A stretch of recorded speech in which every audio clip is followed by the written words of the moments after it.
Me filma aqui. Bom, pessoal, ilustrando aqui a questão do alarme, eu estou aqui a pouco mais de 2 metros, mostra na moto lá, pouco mais de 2 metros da centralina, aperto o controle, pode ver o controle sendo apertado, o ledinho acendendo, tá dando para ver aí, ó, e nada acontece. Vamos chegar perto, ó.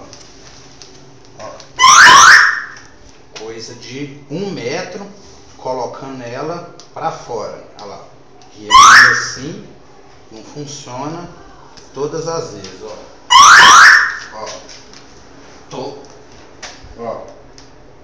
pouco mais de 50 centímetros da centralina, ora funciona, ora não funciona, tentando acionar o rádio,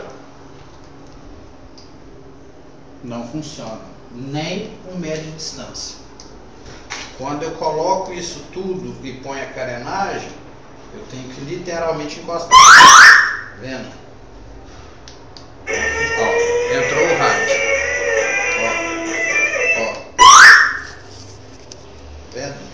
Praticamente encostando numa coisa que foi dita 30 metros ou mais. Aqui ainda tem que pôr essa tampa original da moto para poder funcionar. Então, sempre não estou pressionando, não é nem o botão de alarme, é o botão de alarme do som.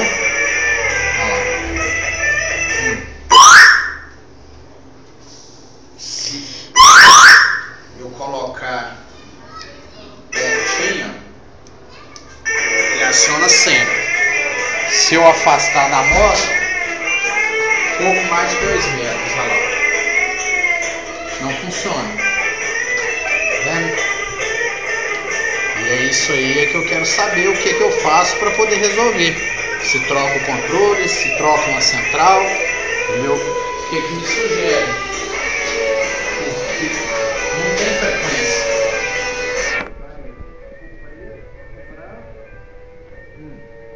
Olha lá, funcionou. Bem pertinho. Se for um pouco mais longe, não funciona.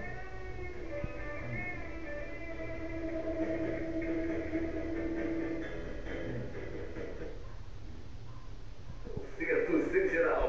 Direção Chico Cerejeiras. Avenida Denise Cristina da Rocha. Não pode afastar. Próximo ao banco. 2 metros de distância da moto. 38 Não funciona. E 9312 Foi testado o controle e a bateria está ok. Então eu quero uma posição do que fazer. Obrigado.